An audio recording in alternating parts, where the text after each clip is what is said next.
I'm sitting here today at Highclere Castle and I have a wonderful girlfriend as my guest, Sara Bathurst. She's also Countess Bathurst and she lives at a beautiful house called Cirencester Park in Cirencester, I have to say it like that, which is a really charming town. And I thought it'd be fun to invite her today because, well, she's an ex-High Sheriff of Gloucestershire. She's also just about to open her beautiful home to welcome tours and groups. She does a huge amount locally with charities, welcomes people into the park, and she's just about to start a latest new charity. So there's lots to talk about.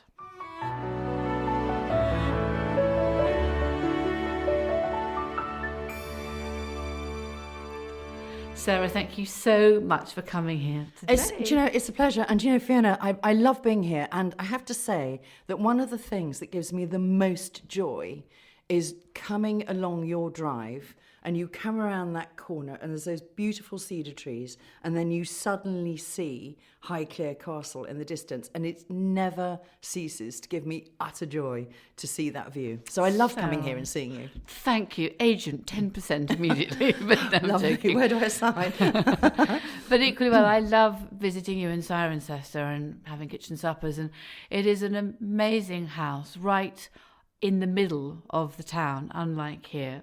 But the aspect to one side just looks out over this beautiful park and landscape, which, funnily enough, I was reading and researching about for the book Seasons at Highclere, because Alan Bathurst of the time is mentioned as one of the great landscape aristocrats of the 18th century. Yeah. So his name, because it's spelt differently to other Alans, kept popping up. Allen. Yeah. Yes. I know. And which is how my husband spells his name. So he's also Alan. He's Alan. Yeah. So everyone's Alan, aren't they? Yeah, and there's Alan, Henry, a lot of Georges, and a Alan spattering Georges of Allens. And Allens, okay, Yeah, fine. yeah. Right, so we got that straight. Yeah. And you're Sarah without an H, too. I'm Sarah without an H, because I have my sister Sarah has an H. Okay. So you're both wonderfully different. Oh, well, that's fantastic. But still the same.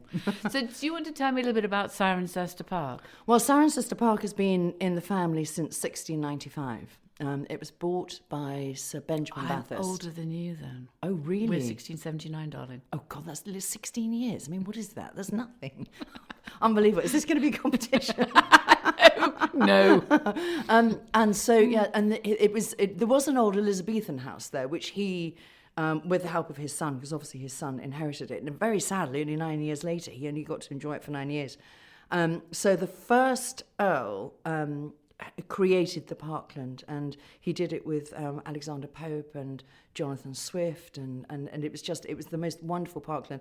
And Pevsner is actually quite uncomplimentary about Cirencester Park and says it's not a very pretty house. I think it's beautiful, but the parkland is incredibly special with the sort of the rides and the vistas and the amazing trees. And if you think, and Broad Avenue runs from the top of Cecily Hill, and we welcome people into the park 365 days a year. Well, when there's not a storm going on. We did actually have to close it the other day.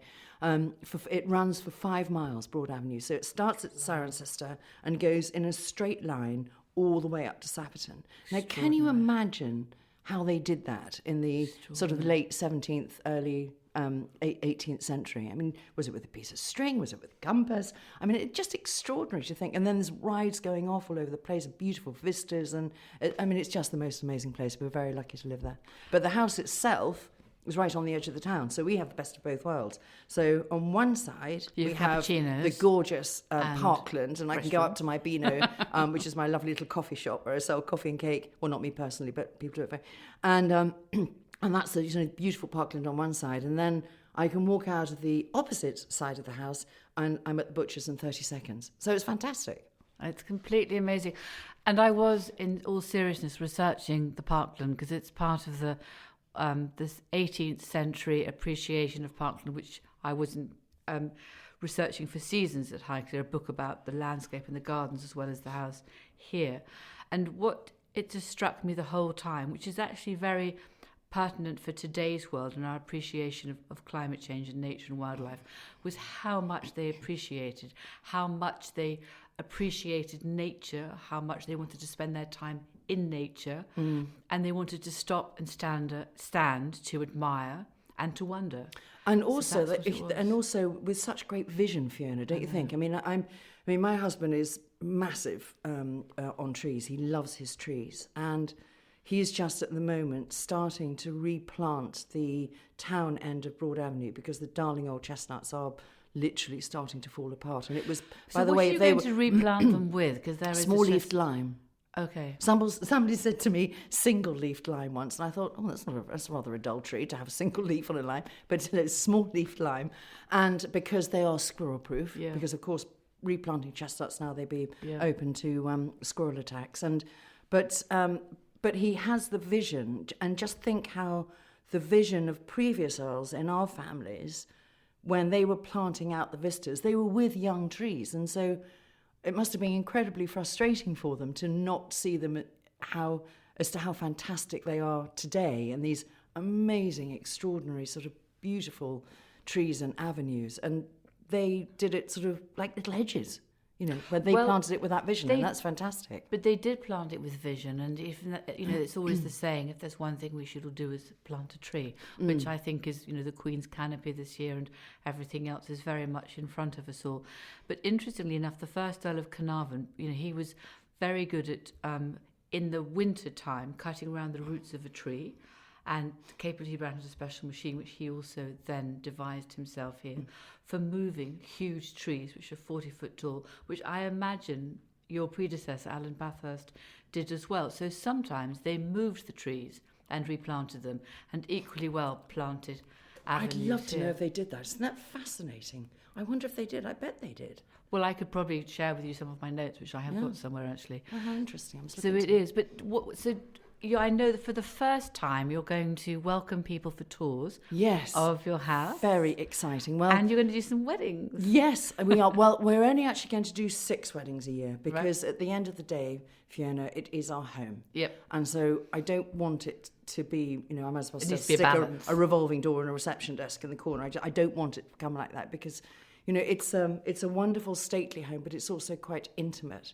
And I think that for somebody to have their very special day, I want them to feel that it is incredibly special and incredibly unique, and they are only sharing it with 5 other people that year. Yeah. And I want them to feel like it's absolutely their day, their home. And so I'm not thinking, well, how fast can you get your marquee out because we're going to have another one in next weekend. I just don't want to do it like that. I don't want it to be commercial. I want it to be really special. The same way, Sarah. Yeah. It's limited numbers, and each one is bespoke. And we're trying to think about what makes them happy and what works for the house as well. Exactly. But then secondly, you're also now going to do some tours, and you were going to... I know. Well, that's going to be fun. Easter egg hunt. I love... I do the tours myself because I love banging on about the family history because I'm fascinated by it. And so I tend to do the tours personally. So we are going to open up to the public, and we're going to I think we're probably going to do about 30 days this year. Probably from the spring onwards. People can check our website. It's bathurstestate.co.uk, I think. And so, yes, and I love talking about the paintings, and I love talking about the porcelain, and I love talking about the furniture, and tying it all into a story. And it's just something that gives me joy, and I know that other people enjoy it too. And then they can have a look around the garden as well.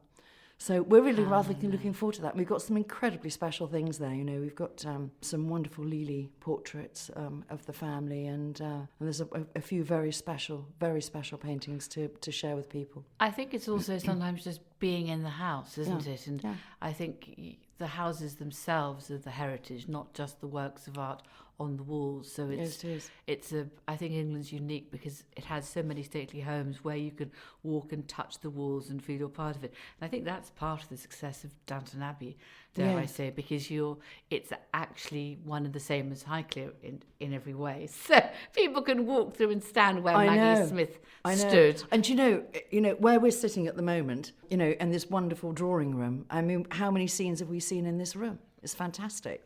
I'm almost expecting the butler to come around the corner any second and ask me if I want a glass of champagne. Actually, thank you very much. I don't drink gin.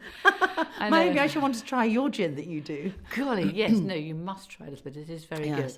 But it is, and I think the green silks of the wallpapers, again, for us, it's both a family home, and we can welcome guests from time to time, and we also welcome guests on tours. So it's a really interesting mixture in how you can find a way of bringing the houses alive and giving them a role in the 21st century, which I think is the fight for all of us, and how to make it slightly different and make it enjoyable for guests, not just a museum, which you can otherwise. Well, exactly, and it's a living, breathing, working home. I mean, I'll be showing people around the dining room. We might be having a dinner party in there that night, and I think that's part of the joy of these houses, is that we actually live in our houses. They're not museums. They're living, breathing, working, functioning homes. But it's lovely to be able to share them with people and to share the lovely things that you have so that they can come and enjoy them. I mean, there's only so many times I can look at a Lily portrait, but to actually stand and talk to somebody about it is actually, it gives me joy too.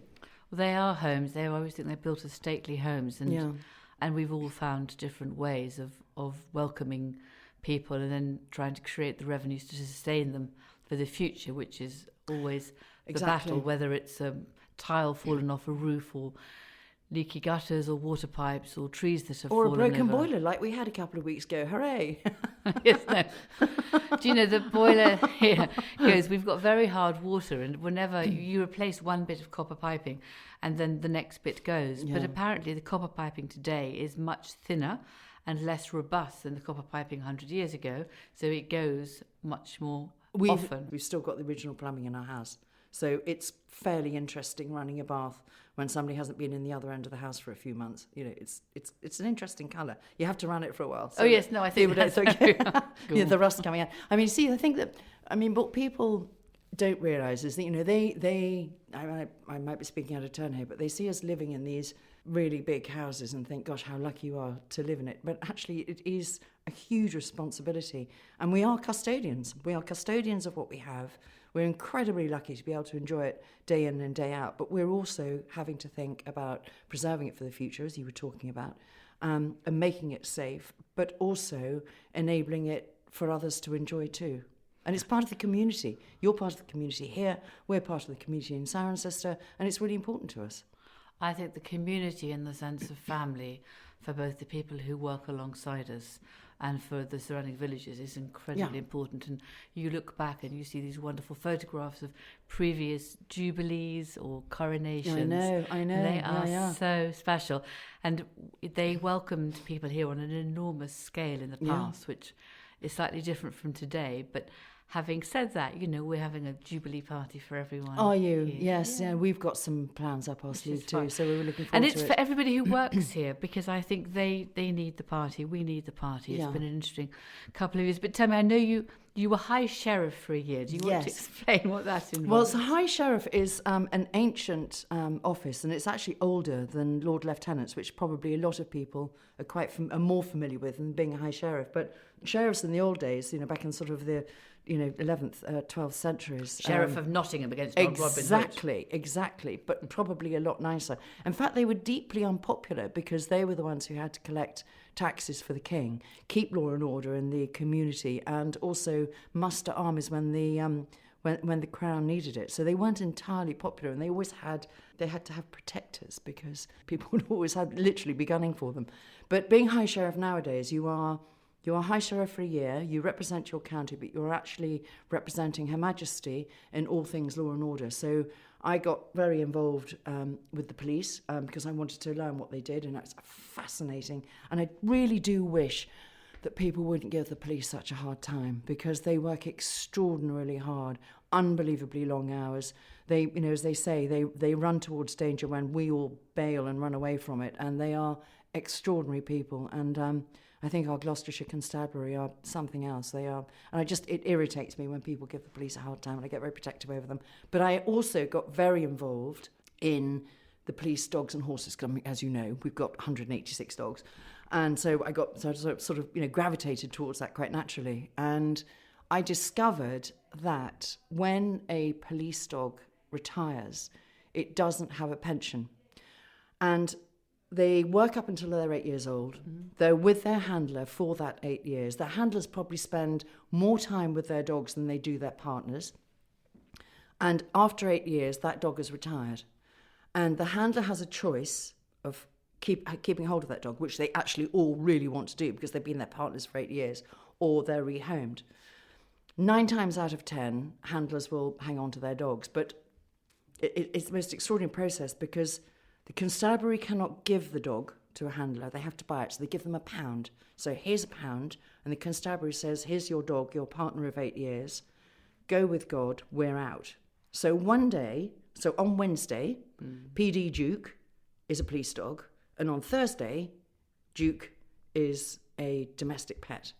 So that transition from police dog to domestic pet is very difficult for the dog, but also for the handler it's a huge responsibility because during its life, the police dog would have had all of its costs paid, and this goes across the fire and prison service too, would have had all its costs paid, but it stops when the dog retires. And when you spent 8 years sinking your teeth into suspects or jumping over walls in order to sink your teeth into suspects, it can have repercussions physically. And so vets bills can get quite expensive in a dog's later life, especially a working dog. And those are not covered by the force. And so we are looking at a situation where a police officer has to decide, and it's nearly always a financial decision, as to whether they can keep their partner of 8 years or give it away. So I'm doing something about it. Does the police officer, though, then get another dog? Yes, they are given another dog. So they then have 2 dogs? Yes. One which is the retired dog who's lying on the sofa watching telly with the kids, and the other one's the working dog. And again, it's quite difficult for the dog because all of a sudden it's, new youngster has come along, and dad's putting the youngster in the car and saying, well, Duke, you've got to sit on the sofa, and he's, oh, I normally come with you, and so it's quite difficult. So at the moment, having realised that there was no pension for police dogs, I wanted to start a charity to help retired police dogs across the country. This was back in my high sheriff year, so this is 2016. Various things happened. My husband was very ill and I had other things going on, and so I didn't start doing it until last year. Now, before I say anything more, there are 16 amazing charities across the country who look after their retired police dogs in their county. So there's one in Essex, we've got one in Gloucestershire, there's one down in Devon which does Devon, Cornwall, Dorset. So there are 16 charities who do look after their local retired police dogs. So that's 16 charities covering 22 constabularies, but there are 43 constabularies. So as you can see, there is a big gap. So I am launching a nationwide charity. It's going to be called the NFRSA, which is the National Foundation for Retired Service Animals. And it will be supporting not only police dogs, but police horses, and also retired fire dogs, and also retired prison dogs, just so that in their dotage, their vets bills are taken care of and their handlers can keep them at home and can afford to do so. I find dogs extraordinary. They are our protectors and they've hunted with us. Yes. And there's a very interesting charity with the COVID sniffer dogs as well, which is extraordinary how their sense of smell and ears and eyes is so superior to us, and they can, when they watch and put their head to one side. Mm-hmm. And I have obviously a few too many dogs, and you also have a few too many dogs 5. as well. So they are funny, wonderful companions, and I think during the last 2 years, so many people have really relied on them to help them get out in the morning and have a structure and something to love and cuddle, who loves you whatever you look like and whatever you do, which is hugely helpful. I know, it's so actually. nice. You don't have to wear lipstick or anything. But can I come back? Because when I've come to Cirencester Park, do you want to describe your gardens a little bit to me? Because when I was last with you, you were thinking of having a little Easter egg hunt or something around the mid-Easter. But what will people see when they come to your garden, Sarah? Because I think we're such a country full of gardeners and lovers of the outside, perhaps now even more than 2 years ago. Well, our garden is actually quite interesting because it's not so much a formal garden. It's a garden to be enjoyed. Now, Sir Benjamin Bathurst and the first Earl, when they set out the parkland, they didn't want the garden to be fussy. They wanted it to be a continuation of the park. So it was a sort of a vista, which started at the house and continued up towards the Queen Anne monument, which you can see from the house, which is a mile up a ride. And Queen Anne was very instrumental and very influential with our family, and they loved her very much. And so they had this wonderful monument, and what they wanted the garden to do was just to sweep up and then continue into what then was Home Park and then onto the Deer Park. And so we have beautiful trees. We've got a lovely arboretum with different trees in the garden, and some lovely follies, and there's a beautiful lake on which live 2 swans, which I feed every day. Every day I feed these swans. I think they might be a couple. I'm very excited. They both arrived at different times, and one of them was much younger.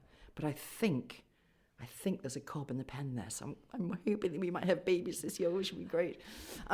So I go up and feed up those every day, and there's lovely walks. There's his lordship's walk, which is private to us, but obviously our visitors will be able to enjoy.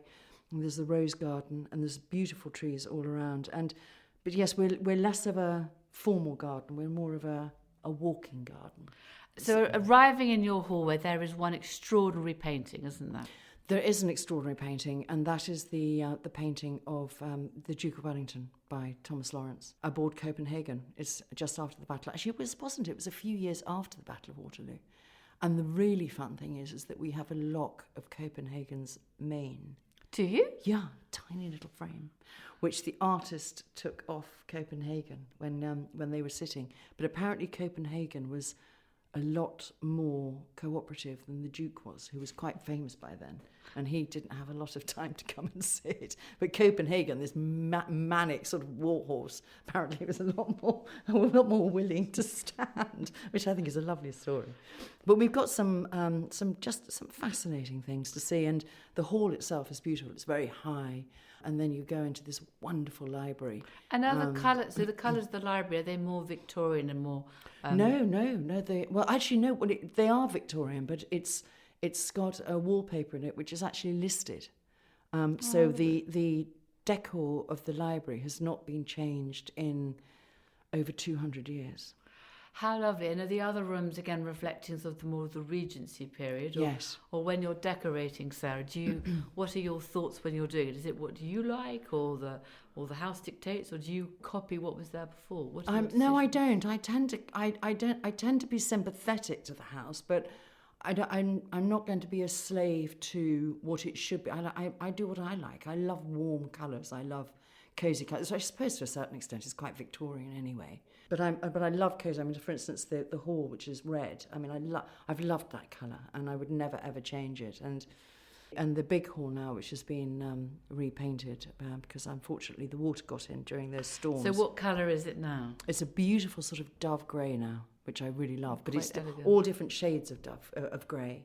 So there are actually 5 colours in the hall, but you've got to, and in the ceiling and the sort of the plasterwork on the ceiling, the highlights. Yes, and the bedrooms are very interesting too. We've got sort of, the oak room. We've got the Duke of Wellington room where he used to sleep when he came to stay, which he did a lot. And we've got the garden room and the Queen Anne room and the lacquer room, and it's lovely. And I love showing people around. Now you're also farmers, aren't you? So yeah. Which is a big part of all of our life at the moment. How we can farm well, live well, eat well, grow well, look after wildlife well. Yes. So it's, I suppose, top of Geordie's in my thoughts, and I presume... Conservation, especially. Alan and yours. We are really big on conservation. Alan does get cross when farmers are blamed for practically everything, but that's an easy go-to, isn't it? It is very upsetting because he is very hot on conservation, and he's got these wonderful strips, like I'm sure you do on the farmland, which are wildlife conservation strips. And he's got wild bird seed fields where he's planted just a crop, literally for the birds. Yeah. He's very careful about how he cuts his hedges and very sensitive about the time of year. And obviously planting trees 7 days a week almost. I mean, literally he was out this morning planting another tree. And also, very conscious about what type of tree he's planting. And we have, I'm afraid, a bit of a war on the grey squirrel because they are so destructive.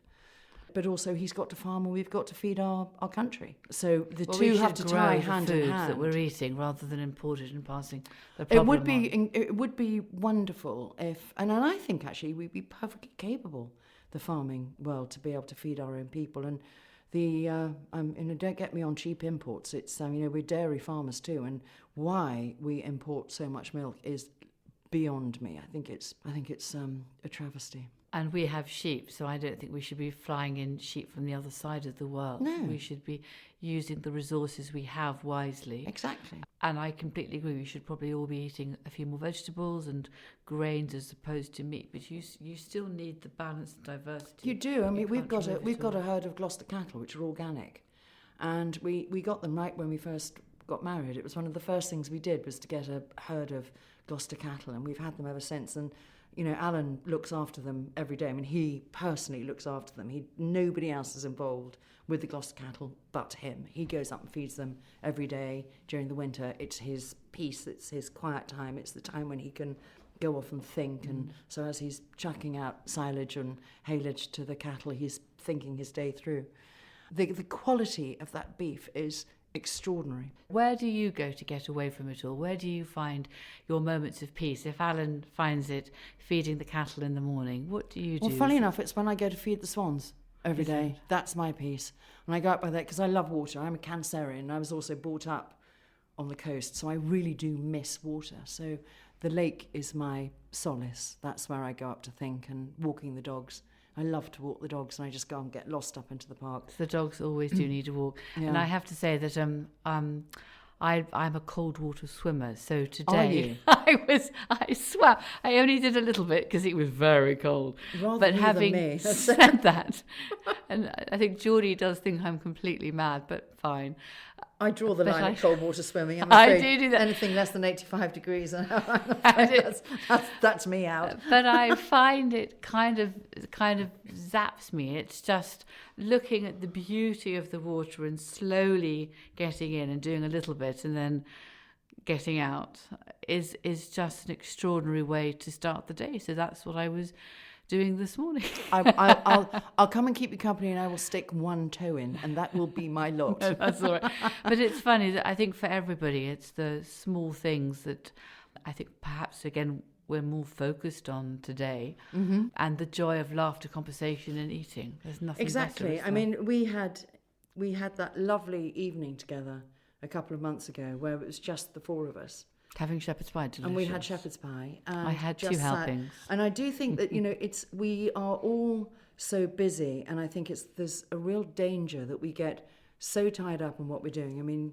you with the castle and your amazing books and your talks and what you do, it's a very, very busy time. And me setting up this, the NFRSA and doing tours of the house and organising weddings and overseeing the house. It's very, very easy to go, oh, I'm just too tired, I'm too busy, I really can't be bothered. But you have to find time to tune out of your everyday madness and just either spend time with special friends. Just the four of us having supper was an incredibly special evening.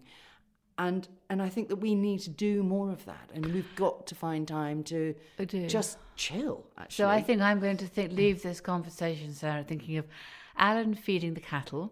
The equivalent for me would be Geordie mucking out his horses. Perfect. You're feeding the swans, and I'm having a very cold, quick swim. You're an absolute lunatic, but I love you. But apart from that, I wanted to say thank you so much for joining me here today, and I wish you all the best and lots of luck with the weddings and the tours and how the journey then continues on for Cirencester Park. It's a wonderful journey, and Highclere and Cirencester Park hand in hand. Isn't it wonderful? Thank you. Thank you, Sarah.